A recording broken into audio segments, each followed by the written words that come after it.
Sungguh besar kasih setiamu bagi setiap kami ya Tuhan. Dan sekiranya pagi hari ini, kiranya kami juga boleh merasakan sapaan-Mu yang penuh dengan kasih itu melalui kebenaran firman yang akan disampaikan. Tolong kami semua, baik kami yang saat ini sedang menggebu-gebu merindukan akan kebenaran firman Tuhan, ataupun kami yang saat ini masih mempersiapkan diri kami untuk boleh tunduk kepada kebenaran firman itu sendiri. Tolong kami semua ya Bapa, biarkan Roh Kudus boleh bekerja di dalam diri kami, menerjemahkan akan setiap kebenaran firman, supaya dapat kami lakukan di dalam kehidupan pribadi kami. Dalam nama Tuhan Yesus kami berdoa. Amin. Shalom Bapak Ibu Saudara yang terkasih. Pagi hari ini kita masuk ke tema firman Tuhan berkaitan dengan pertanyaan Yesus yang kedua, yakni siapakah aku? Dan untuk memulai firman Tuhan hari ini, saya mau ajak kita sedikit tebak-tebakan dulu ya. Kalau Bapak Ibu bisa lihat di layar, ini ada senyuman seseorang. Ini buat yang tahu-tahu aja, pasti sudah tahu. Ada yang bisa tebak ini kira-kira siapa? Ko Joni ya. Ko Joni pagi hari ini belum terlihat ya. Tapi ada di belakang, sorry.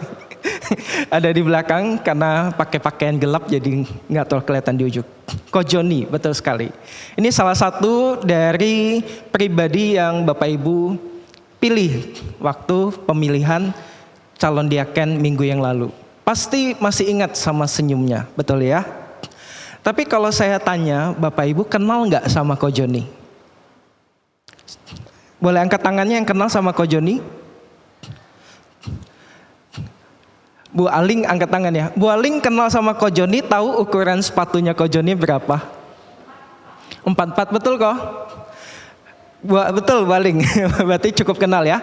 Bu Aling tahu Ko Joni tidurnya semalam jam berapa? Waduh. Kalau Celinda ditanya pasti langsung tahu ya, jam berapa aja? Atau tidur duluan? Jam 10. Jam 10. Itu Celinda, pasti kenal Ko Joni. Dari suara ngoroknya seperti apa? Maaf ya Ko ya, benar ya. Dari suaranya seperti apa? Pasti Celinda kenal siapa Ko Joni karena sudah berpuluh-puluh tahun mengenal Ko Joni dan juga belasan tahun, sudah puluhan tahun juga ya dalam pernikahan. Sekarang saya mau tanya lagi satu ini, kira-kira Bapak Ibu kenal tidak ya? Ini jidatnya siapa?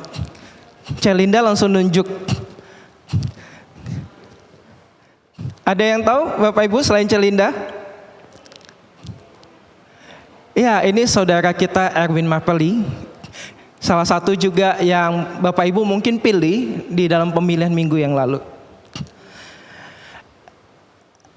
Saudara Erwin Marpeli ini, saya nggak minta izin ya Bapak Ibu untuk tampilkan wajah mereka, supaya mereka juga nebak kira-kira itu siapa. Saya punya kesan yang khusus ketika tahu akan saudara Erwin Marpeli ini. Ketika saya datang pertama kali di Banjarmasin, itu Juli 2019, ketika itu saya pertama kali datang melayani, kemudian saya pulang. Kalau Bapak Ibu ingat, saya berkhotbah satu kali di ibadah raya. Pengenalan saya kepada saudara Erwin Marpeli ini, pertama kali jumpanya adalah di Soto Bang Ahmad. Saya masih ingat karena berkesan khusus. Ketika mendapati saudara Erwin Marpeli datang situ, yang pertama saya ingat adalah kepala pelontosnya. Waktu itu kepala pelontosnya. Kedua, pengenalan saya akan saudara Erwin Marpeli adalah dia pemain drum. Waktu itu dia bermain musik, dia pemain drum. Dan asosiasi di kepala saya, pengenalan saya sama pemain-pemain drum, musisi-musisi, orang-orang yang suka band segala macam, orang yang main drum itu selalu kelihatannya cool, dingin. Itu pengenalan saya pertama kepada saudara Erwin Marpeli. Ketika dia muncul di Soto Bang Ahmad, waktu itu kalau saya tidak salah ingat, saya bersama dengan Conto Ifati, dengan saudari Yanti, dan juga kalau nggak salah siapa lagi ya, ada satu orang yang menampingi. Kalau nggak salah saudara Erik Wubung. Dan ketika lewat, saya langsung menyadari kepala pelontosnya dan coolnya. Tapi dia menyapa. Tetapi Bapak Ibu, setelah berjalannya waktu, saya di sini sudah 5 tahun lebih gitu ya. 5 tahun lebih, saya mengenal Erwin McPhilly ini tidak sekedar cool. Mungkin saudari Uci lebih kenal gitu ya.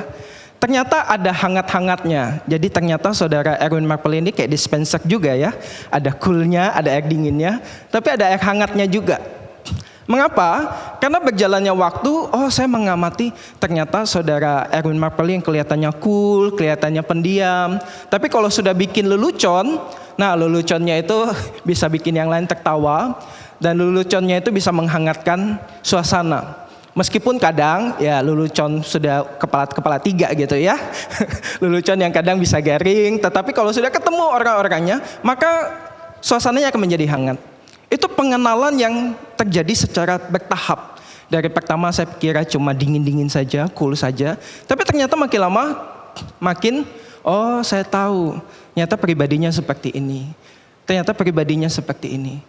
Mungkin Bapak Ibu, Saudara, kalau ngelihat Erwin McPhilly, pasti akan, ini pendiam nih orangnya. Coba sekali-sekali ngobrol ya. Sekali-sekali ngobrol, dapati saudara kita ini seperti apa sih sebenarnya. Nah sama Bapak Ibu, ketika hari ini kita bersama-sama diajak untuk masuk ke sebuah tema ketika Yesus bertanya kepada kita. Menurutmu, ini bukan mau nyanyi ya, menurutmu, bukan.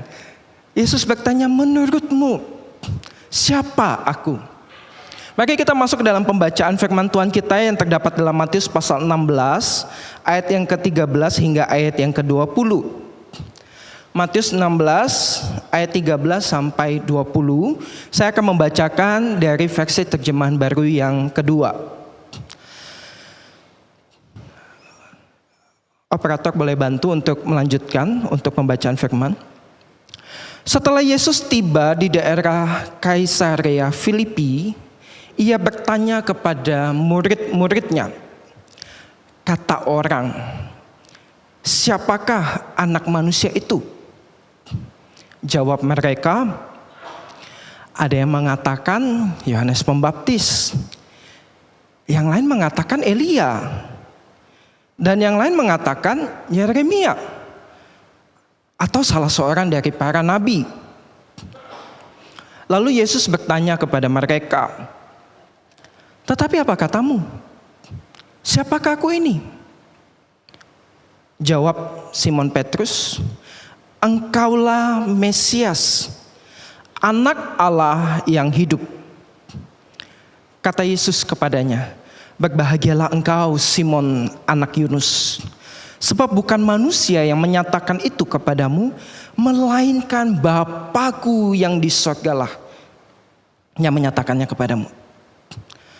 Dan aku pun berkata kepadamu, engkau adalah Petrus, dan di atas batu karang ini aku akan mendirikan jemaatku, dan alam maut tidak akan menguasainya.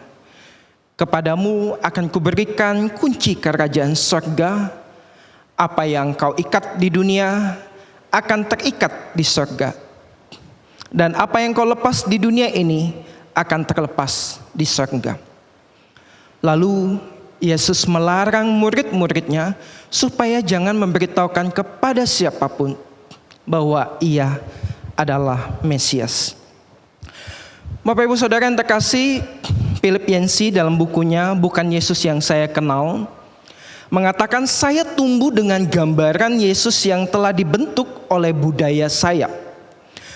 Tetapi ketika saya membaca Injil secara pribadi, saya menemukan Yesus sangat berbeda dari apa yang saya bayangkan. Saya menyadari bahwa Yesus tidak datang untuk mendirikan agama, tetapi untuk membuka jalan agar manusia bisa mengenal Allah secara pribadi. Bapak Ibu Saudara, baik Yancey maupun Nouwen di dalam buku-bukunya selalu menekankan pengenalan pribadi kepada Tuhan kita. Pertanyaan Yesus berkaitan tentang menurutmu siapakah aku, adalah sebuah pertanyaan yang sangat personal yang diberikan kepada setiap kita. Mengapa Yesus menanyakan pertanyaan ini adalah karena Yesus seringkali mengajukan pertanyaan daripada memberikan statement atau memberikan jawaban secara langsung. Oleh karena dia ingin kita berpikir dan mengalami proses mengenal kebenaran itu sendiri. Jadi tidak berdasarkan hanya sekedar apa kata orang, apa kata papa mama saya, apa kata lo sekolah minggu saya, apa kata mukse saya, boksu saya, contoh saya. Tetapi yang Yesus mau dengar dari Bapak Ibu Saudara pada pagi hari ini tentang siapakah aku adalah bagaimana Bapak Ibu sendiri mengenal siapa Yesus itu. Jadi bukan menurut apa kata orang. Kalau kita baca tadi di dalam nas bacaan kita akan menemukan Yesus mula-mula bertanya kepada murid-muridnya. Menurut siapakah anak manusia itu? Lalu mereka mulai memberikan jawaban. Jawabannya adalah kata orang sih. Lalu dengan pertanyaan yang lebih personal, Yesus bertanya, menurutmu? Jikalau pagi hari ini kita coba ganti kata ini, menurut, sebut nama Bapak Ibu. Siapa Yesus itu? Dia juru selamat, betul sekali Bapak Ibu Saudara. Dia Allah yang pengasih, penyabar, penyayang, penuh keadilan. Dia sang kebenaran, dia jalan hidup, benar. Semua itu adalah benar. Tetapi kebenaran ini tidak akan pernah bisa hidup di dalam diri kita kalau kita sendiri tidak pernah mengalaminya. Tidak pernah mengalami langsung kebaikan Tuhan. Tidak pernah mengalami langsung kasih pengampunan daripada Tuhan secara pribadi. Kalau selama ini kita hanya tahu, oh kata orang sih begini, kata orang sih begitu. Tetapi tidak pernah experience, tidak pernah mengalami langsung terhadap siapa Yesus itu. Maka semua kerangka teologi kita, kerangka doktrin-doktrin kita itu tidak akan pernah diisi dengan pengalaman kita yang membawa kita makin, oh ternyata Tuhan saya itu seperti ini. Setelah kita kenal Tuhan kita seperti ini, makin lagi kita pengen lagi untuk mengenal. Kita nggak puas berhenti kepada Tuhan saya baik. Tetapi kita akan masuk, Tuhan saya baik karena apa? Karena meskipun kehidupan saya susah, meskipun banyak masalah dalam kehidupan saya, meskipun pernikahan saya babak belur, meskipun anak saya berantakan, meskipun usaha saya saat ini sedang kacau, dia tetap baik. Mengapa? Karena saya dijaga sampai hari ini. Mengapa? Karena Tuhan dulu sudah pernah menolong saya. Hari ini iman saya juga berkata, hari ini pun dia tolong saya. Meskipun kehidupan saya tidak baik-baik saja, tetapi Allah saya tetap sama, tetap setia, tetap menunjukkan kebaikannya. Dia adalah Allah yang saya kenal secara pribadi. Kita kenal Allah tidak dengan abstrak. Kita kenal Allah tidak dengan kata orang, oh dia baik. Tapi baiknya kenapa? Kita nggak bisa menjelaskan. Dia penuh kasih. Dia penuh kasih kenapa? Kita nggak bisa menjelaskan. Karena bisa jadi jangan-jangan pengalaman kita bersama dengan Tuhan sangat-sangatlah terbatas. Bapak Ibu Saudara, kerangka berpikir bahwa Tuhan itu baik, Tuhan itu begini dan begitu, sesuai dengan doktrin gereja, sesuai dengan apa kata Musa, sesuai apa kata lose-lose yang ada, sesuai dengan kata koordinator PDP yang menyampaikan firman Tuhan, sesuai dengan orang-orang yang kita anggap sebagai senior kita secara kerohanian. Itu tidak cukup Bapak Ibu Saudara.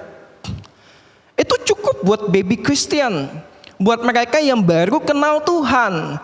Tetapi buat mereka yang sudah belasan tahun kenal Tuhan, puluhan tahun bahkan mengenal Tuhan, kita nggak cukup hanya berhenti mendengar apa kata orang, meyakini apa yang diyakini oleh orang. Tetapi kita perlu maju ke langkah selanjutnya. Kita mulai bertanya di dalam diri kita, kalau kata orang Tuhan itu baik, tapi kok hidup saya berantakan begini? Masih bisa nggak saya bilang Tuhan itu baik? Kita tidak berhenti hanya sekedar menyerap doktrin-doktrin yang diberikan. Doktrin itu baik, Bapak Ibu Saudara. Tidak ada yang menyangkali bahwa teologia, doktrin, bapak-bapak gereja yang selama ini kita yakini ada sesuatu hal yang baik. Tetapi tidak cukup di sana. Karena doktrin, teologia itu hanya kerangkanya saja, tulang belulangnya saja. Kita perlu isi dengan dagingnya. Yakni apa? Pengalaman kita bersama dengan Tuhan. James Fuller di dalam teorinya Stages of Faith, tahapan iman, itu menyampaikan bahwa ada orang yang datang kepada Tuhan karena dia nggak tahu kenapa dia datang ke gereja. Bisa jadi ada di antara saya dan Bapak Ibu Saudara sekalian yang saat ini aku datang ke gereja, ya nggak tahu, pokoknya datang aja. Minggu saya Kristen, pokoknya datang aja. Iman yang masih paling level bawah, anak tangga yang pertama, pokoknya datang aja. Ya mama papa datang, saya datang aja. Tetapi tidak punya attitude, sikap, keinginan yang muncul karena punya rindu datang kepada Tuhan. Setelah tahapan yang pertama, seseorang itu akan masuk ke tahapan yang selanjutnya.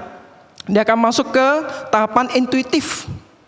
Dia mulai datang kepada Tuhan karena dia tahu, oh kalau datang sama Tuhan Yesus itu tabib yang ajaib. Dia itu penyembuh.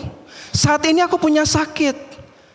Saudaraku bilang, kamu bertobat, datang ke gereja, rajin berdoa, Tuhan pasti sembuhkan. Amin Bapak Ibu Saudara. Karena memang Tuhan kita adalah Tuhan yang penyembuh. Dia adalah tabib yang ajaib.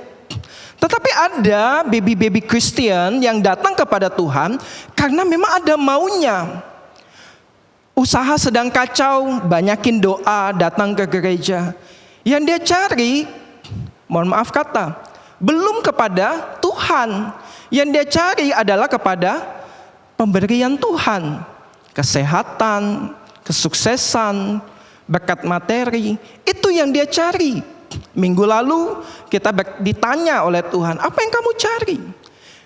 Maka kita evaluasi kepada diri kita, jangan-jangan selama belasan tahun, puluhan tahun kita ikut Tuhan, yang kita cari selama ini bukanlah Tuhan, tetapi lebih kepada kenyamanan kita, kepuasan kita untuk berkat yang Tuhan sediakan, untuk kesembuhan yang Tuhan sediakan, untuk membayar guilty feelingnya kita, rasa bersalahnya kita. Saya kan Kristen, masa gak datang ke gereja? Apa kata orang? Jadi seringkali kita masih berada dalam tahapan iman yang intuitif, level yang pertama. Kita datang karena kita cari pemberian Tuhan. Kita belum datang untuk cari Tuhan. Baru selanjutnya ketika kita masuk ke tahapan selanjutnya, kita masuk ke tahapan mythical, tahapan level yang kedua. Kita mulai menyerap, oh kata Musa begini.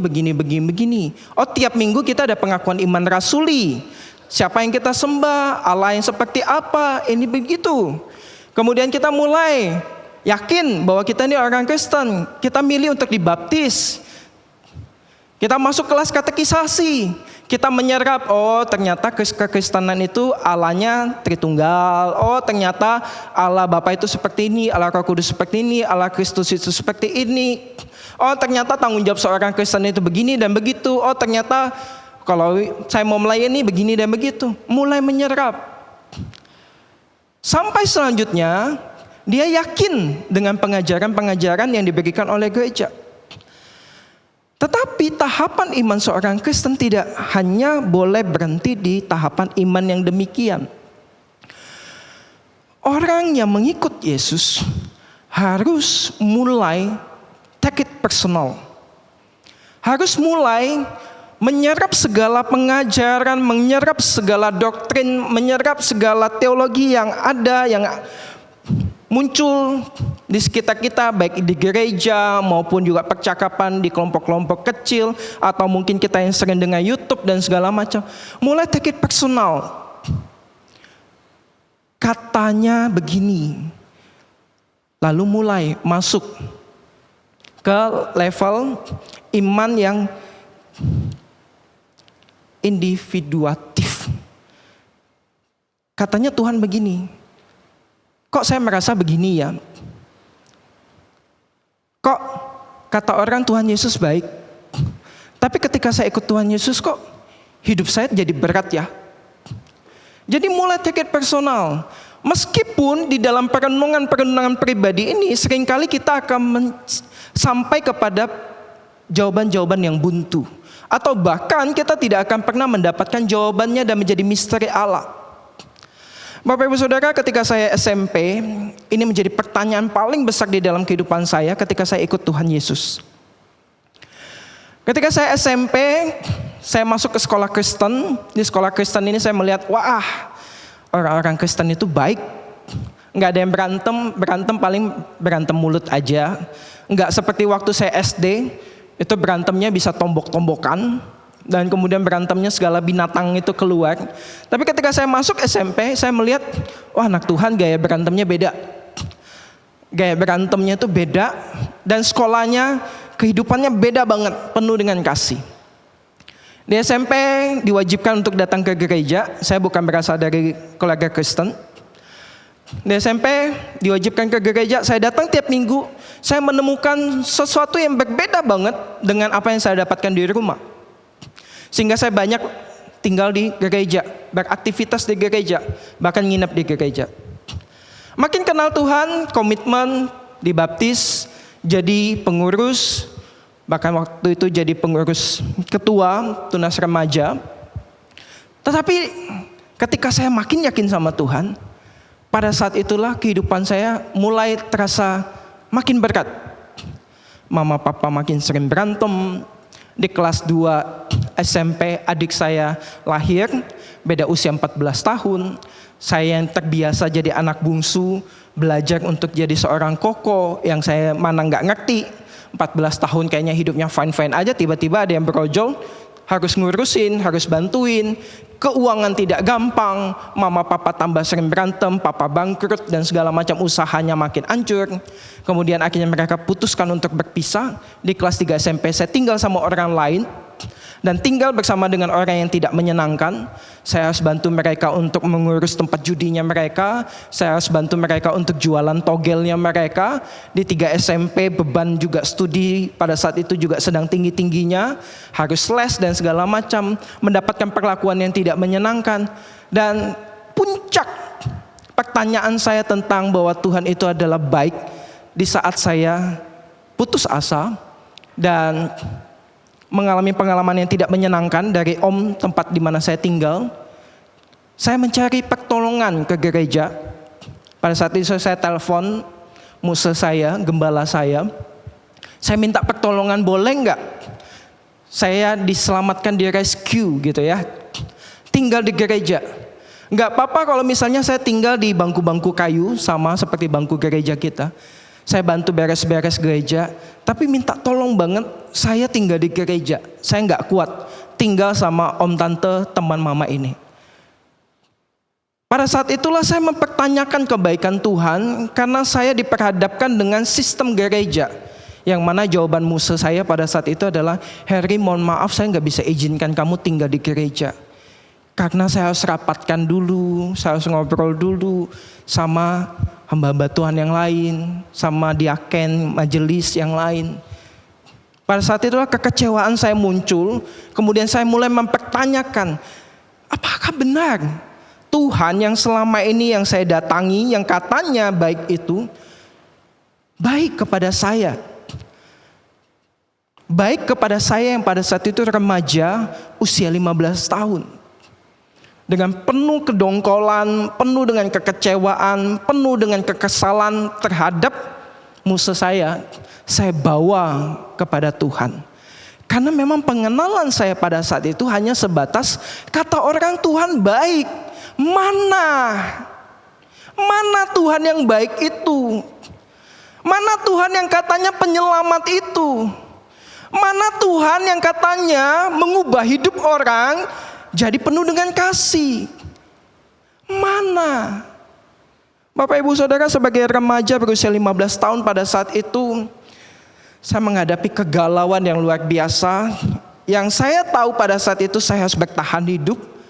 Jadi saya selesaikan sampai saya SMP, tinggal di tempat yang tidak menyenangkan, survive di sana. Dan kemudian selesai saya ikut papa saya. Saya ikut papa saya, di sanalah Tuhan mulai memperkenalkan dirinya lagi.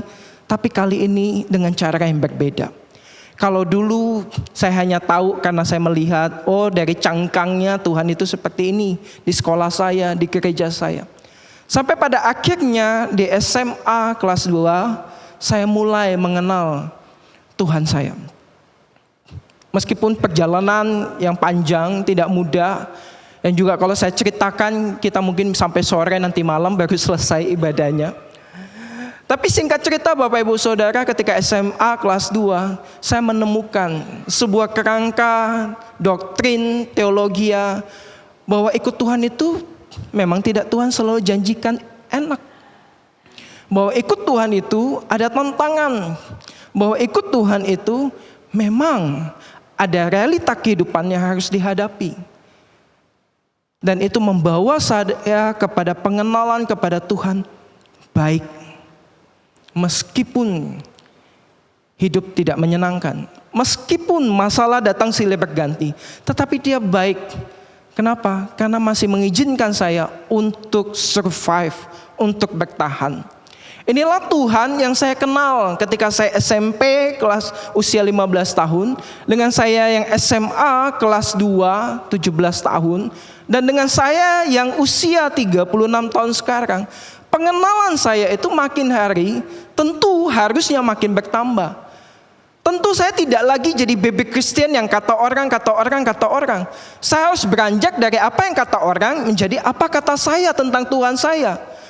Sehingga saya punya kapasitas, tanggung jawab, bahkan privilege untuk menyampaikan kepada orang lain. Yang mungkin bertanya, katanya Tuhan kamu baik, tapi kok hidup kamu kayaknya jalan ceritanya kok kayak gitu? Maka saya bisa memberikan penjelasan berdasarkan iman saya, pengalaman saya bersama dengan Tuhan. Nowen dalam bukunya In the Name of Jesus mengatakan, Yesus ingin kita mengenalnya tidak hanya sebagai sebuah konsep atau doktrin semata, tetapi sebagai seorang pribadi yang mencintai dan juga mengundang kita dalam relasi yang mendalam. Jadi kisah ini adalah kisah bagaimana kita mengenal Tuhan kita dari pribadi kita sendiri. Mengalami Tuhan secara pribadi. Supaya kita mengalami relasi yang makin hari makin mendalam kepada Tuhan. Ketika Petrus menjawab Yesus bahwa Dia adalah Mesias, anak Allah yang hidup, di situ Yesus memuji dia. Memuji dia bukan karena jawaban itu berasal daripada dirinya sendiri, tetapi Yesus katakan Allah Bapalah. Bahkan dengan bahasa yang sangat personal, Yesus katakan Bapakku di sorga yang menyatakannya kepadamu. Jadi dari sini kita bisa melihat Bapak Ibu Saudara bahwa pengenalan kita kepada Tuhan itu sendiri bukanlah hasil upaya kita sesungguhnya. Tetapi sungguh-sungguh ini adalah anugerah daripada Allah kepada iman kita, sehingga iman kita itu boleh berinteraksi dengan pengenalan yang diberikan kepada kita. Karena sesungguhnya dengan upaya kita tidak akan pernah bisa mengenal Allah secara utuh. Kita hanya akan mengenal, oh ya kata buku ini, kata Bonhoeffer, kata si ini, kata si itu, ya begini, begitu. Tetapi untuk mengimani apa yang kita dapatkan, apa yang kita serap, apa yang kita dengar, itu butuh anugerah daripada Allah yang menolong iman kita supaya boleh merespon, dan kemudian iman kita mengalami pertumbuhan dan terlebih menjadi mature, menjadi dewasa. Kalau tadi baby Christian itu dituntun sebagaimana seorang bayi yang merangkak jalan, kemudian diajarin berdiri, setelah bisa berdiri kemudian dituntun perlahan. Ketika dia dituntun, ada waktunya mungkin dia jatuh. Seperti saya ketika SMP kelas 3. Saya benci kepada Tuhan, saya kepahitan sama Tuhan, saya mencurigai Tuhan. Ada waktunya jatuh. Tetapi ketika kita tahu bahwa kita adalah orang-orang pilihan Tuhan, Tuhan tidak akan pernah biarkan kita berjalan dengan cara yang salah. Dia akan ajarin kita, kayak gini loh jalannya, perlahan, perlahan, perlahan. Lalu kita akan mulai menyadari siapa yang menuntun kita. Kita akan mulai punya rasa aman. Kita akan mulai menyadari bahwa kita ini berada di dalam naungan yang tepat. Yakni Allah kita yang menuntun kita yang tadi baby Christian, menjadi seorang Christian yang dewasa secara rohani. Jadi Bapak Ibu Saudara, mengenal Tuhan itu adalah tentang berelasi dengan Tuhan. Sehingga kita tidak akan pernah bisa mengenal Tuhan tanpa Tuhan memperkenalkan dirinya terlebih dahulu kepada kita. Kalau dulu kita datang hanya sekedar mencari berkat, mencari kesembuhan, mencari akan kemudahan hidup, mari saat ini kita evaluasi diri kita. Saat ini kita datang bukan hanya sekedar untuk mencari pemberiannya, jawaban-jawaban doa kita, tapi kita cari sang pemberinya, yakni Tuhan kita. Kalau kita kenal Tuhan kita sebagai Tuhan yang penyedia, Tuhan yang menciptakan langit bumi ini, kita akan tahu apapun yang kita minta sebenarnya dengan sangat mudah Tuhan menjentikkan jarinya, dia akan memberikan jawaban doa itu kepada kita. Tetapi mari kita bertanya, kenapa Tuhan belum beri kita pada waktu ini? Bisa jadi karena Tuhan ingin mendewasakan kita. Bisa jadi Tuhan ingin kita datang bukan untuk pemberiannya, tetapi Tuhan sedang mengajak Bapak Ibu Saudara untuk kembali mencari siapa sang pemberi itu, yakni Tuhan kita. Jadi Bapak Ibu Saudara, penggunaan kata Bapakku yang di surga yang menyatakannya kepadamu adalah sesuatu yang sifatnya sangat relasional, sangat intim, sangat dekat. Yang mana Petrus bisa saja menyampaikan apa yang dia selama ini tahu dari hukum Taurat.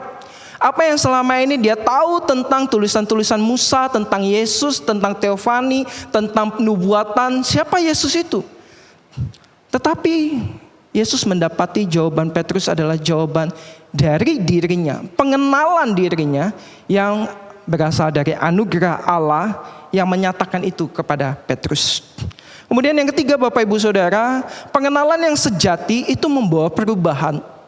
Kita mendapati Petrus yang memberikan jawaban tentang siapa Mesias sesungguhnya dengan jawaban yang sangat personal itu.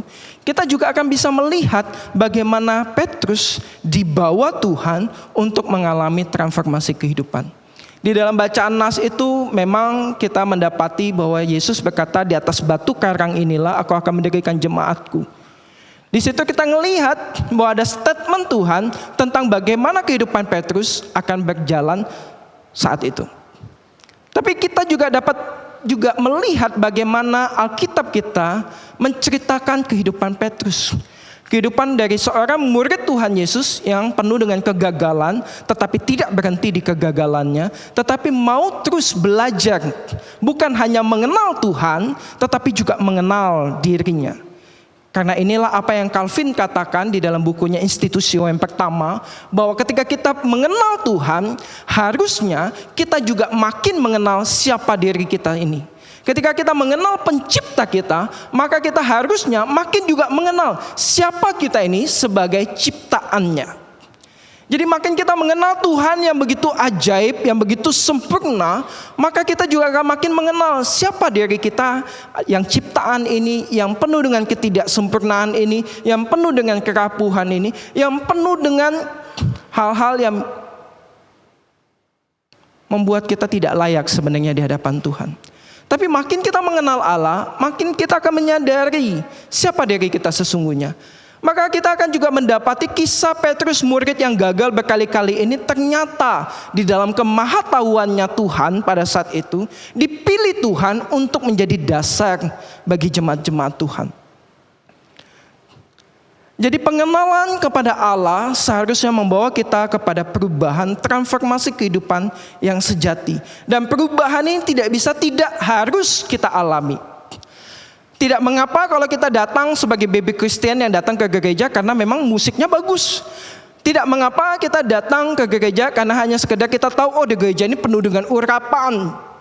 Yang musik kalau sentuh langsung jatuh, langsung ini sembuh. Tidak mengapa, tetapi jangan sampai mengapa-ngapa hanya karena sampai di sini. Kita perlu mengalami pendewasaan. Kalau tadi datang hanya buat sekedar pemberiannya, kita datang kali ini kita kenal Tuhan kita. Secara pribadi ngalamin Tuhan kita. Kita mencari sang pemberi itu sendiri. Kita mencari Allah kita itu sendiri. Sehingga tidak kita harus mengalami perubahan. Kalimat yang selalu saya sukai adalah Tuhan menerima kita apa adanya, Bapak Ibu Saudara. Dengan segala dosa kita, dengan segala pelanggaran kita, dengan segala kelemahan kita. Tetapi Tuhan tidak mau sekedar hanya menerima kita apa adanya. Tuhan mau kita berubah. Dia menerima kita apa adanya, tetapi Dia tidak akan pernah membiarkan kita apa adanya. Dia mau kita tambah dewasa. Dia mau kita tambah kuat di dalam kerohanian kita. Tidak hanya sekedar kerangkanya saja, tapi perlu diisi dengan otot-otot spiritualitasnya. Bukan hanya sekedar religiositas, datang ke gereja berdoa, kalau makan harus berdoa, sebelum tidur berdoa, bangun tidur saat teduh, kalau tidak merasa bersalah. Tidak berhenti di sana. Tuhan mau bukan hanya sekedar rutinitas religiositas, tetapi Tuhan mau kita mengalami transformasi, menghidupi Tuhan di dalam diri kita dengan menghidupkan spiritualitas kita. Berdoa bukan sekedar berdoa, bukan merapal mantra, bukan merapal sekedar doa Bapa kami, tetapi take it personal. Tuhan, aku mengucap syukur buat apa? Hal-hal yang detail. Tuhan, Engkau baik karena apa? Ada hal-hal yang detail yang bisa kita sampaikan karena pengenalan kita kepada Tuhan adalah pengenalan yang makin hari harusnya makin detail. Seperti tadi, Bu Aling tahu ukuran sepatunya Ko Joni 44. Mungkin makin lama makin ngobrol, oh tahu makanan kesukaannya apa. Ngobrol lagi, oh tahu warna favoritnya apa. Mungkin lama-lama Celinda juga kalah tuh ya tahu kenalnya sama Ko Joni. Karena lebih sering ngobrolnya sama yang lain. Demikian Bapak Ibu Saudara, makin kita kenal Tuhan, sebenarnya makin kita sadari bahwa kita makin tidak kenal Tuhan. Makin ada kerinduan, makin ada kehausan, makin ingin menggebu-gebu untuk makin kenal Tuhan.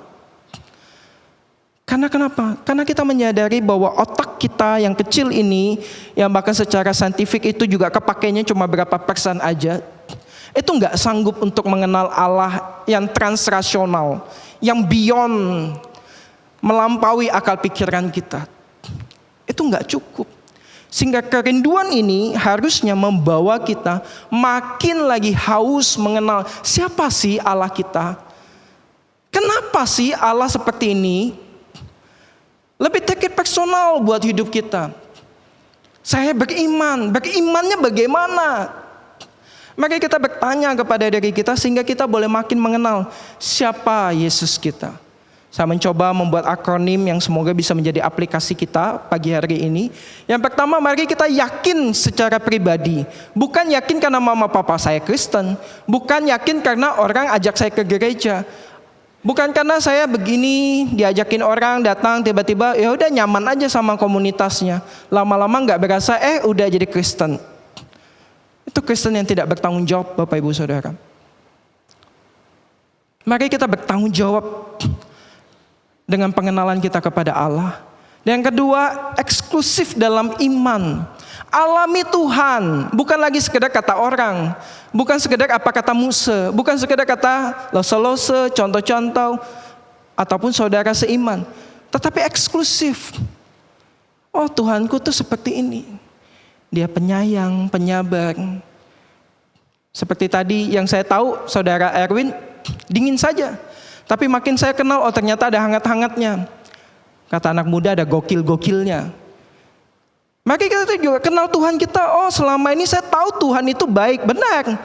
Tapi baik yang bagaimana? Ternyata Tuhan kita punya ketegasan. Dia nggak bisa diajak main-main dengan dosa. Dosa tetap dosa, nggak bisa kita nego. Oh ternyata Tuhan saya seperti ini. Alami dia secara pribadi, maka dengan tuntunan Roh Kudus, kita akan makin mengenal siapa Yesus yang kita sembah.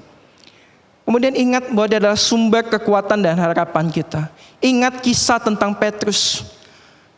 Tuhan di dalam kemahatauannya tentu tahu bahwa Petrus pasti akan gagal berkali-kali. Tetapi mengapa kok Tuhan masih pilih dia jadi dasar gereja? Kok Tuhan masih pilih dia jadi contoh buat jemaat? Kok Tuhan masih mau rekrut dia sebagai orang kepercayaan di dalam kemahatauan Tuhan? Kok Tuhan mau terima saya yang banyak dosa ini? Kok Tuhan mau selamatkan saya yang mohon maaf kata brengsek ini? Kok Tuhan mau dengan segala hutang masa lalu saya masih mau terima saya? Masih mau selamatkan saya? Saya nggak layak ini. Yakinlah Bapak Ibu Saudara bahwa Tuhan pilih, Tuhan pilih. Seberantakan apapun hidup Bapak Ibu Saudara, mari datang kepada Tuhan karena dia sumber kekuatan dan dia sumber pengharapan, dan dia akan pulihkan kehidupan Bapak Ibu Saudara. Dan Tuhan akan pakai Bapak Ibu Saudara untuk jadi utusan kabar baik.